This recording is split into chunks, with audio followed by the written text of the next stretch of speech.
김대성 목사의 100가지 한국 교회사 이야기.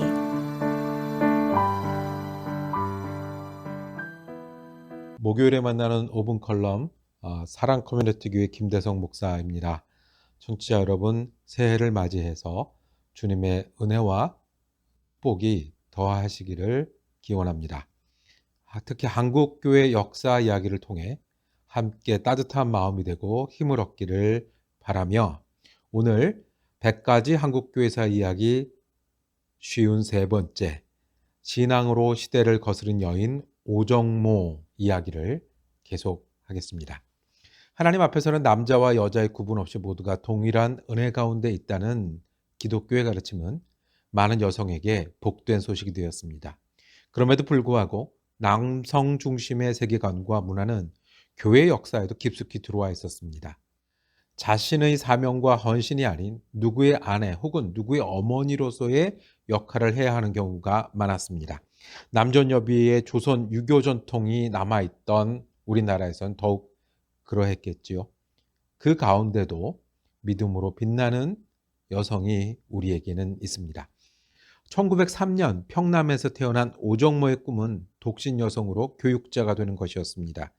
평양에서 여고를 졸업한 후 일본 유학길에 올랐으나 건강이 나빠져 부산에 머무르게 되었습니다. 부산 초량교회에서 주기철 목사 가족을 처음 만났고 당시 주목사의 부인 안갑수와는 자매처럼 지냈다고 합니다. 마산의 여고 교사로 일하면서 마산 문창교회에 다녔는데 후에 주기철 목사가 그 교회로 부임하였습니다. 얼마 뒤에 병사한 부인의 부탁대로 오정모는 주기철 목사의 아내가 되어 4 아들들을 맡아 길렀습니다. 결혼하자마자 평양 장대현 교회로 임지를 옮긴 지 2년 만에 오정모는 남편 주기철 목사가 신사참배겁으로 투옥되고 교회가 폐쇄되는 것을 보아야 했습니다. 시어머니와 사형제를 돌보는 일이 오롯이 자신의 몫이 되었지만 부족한 식량을 오히려 금식 기도의 기회로 바꾸었습니다. 주목사가 감옥에 있는 동안 흩어진 교인들을 신방하며 신앙을 지킬 것을 독려하였습니다.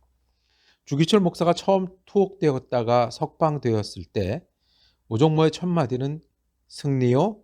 라는 질문이었답니다. 감옥에서도 믿음을 굽히지 않고 지켜내었는지를 물었습니다. 그리고 그 다음 말은 다시 감옥에 갈 준비를 하시오 였습니다. 시간이 지날수록 일제의 박해는 극심하였고 신앙을 지키는 일은 감옥에 가는 것을 의미했습니다. 가장 힘든 순간은 온 가족이 함께 고문을 받았던 때였습니다. 일본 경찰은 주기철 목사의 노모와 당시 10살이던 막내 아들 그리고 아내 오정모를 주기철 목사가 고문을 받던 지하 취조실로 불러들였습니다.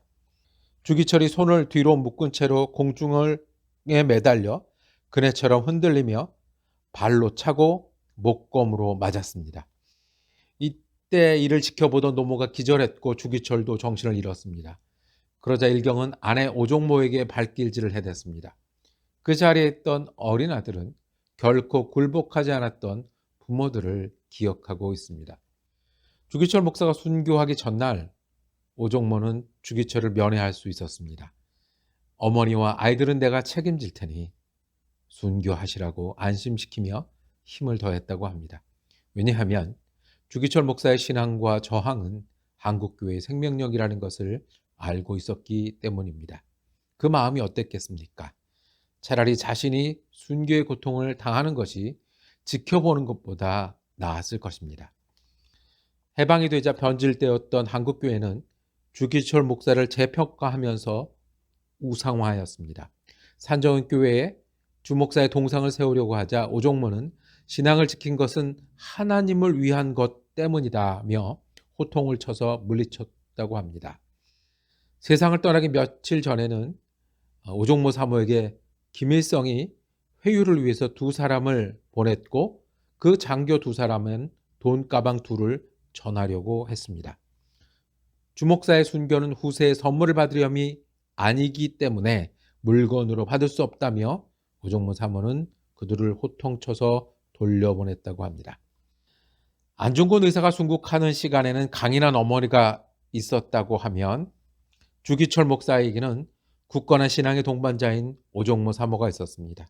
어느 아버지가 가족을 두고 순교하기를 택하며 어느 남편이 아내 앞에서 고문을 받고 싶어 하겠습니까? 남편이 보는 앞에서 굳은 결심을 보여주고 남편이 없는 곳에서는 가족과 교회를 돌보았던 오정모가 없었다면 주기철의 저항 이야기는 달라졌을지도 모릅니다.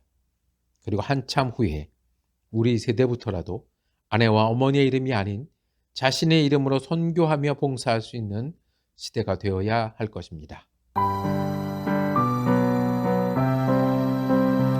지금까지 사랑 커뮤니티 교회를 섬기시며 매코믹 신학교 겸임 교수인 김대성 목사의 100가지 한국교회사 이야기였습니다.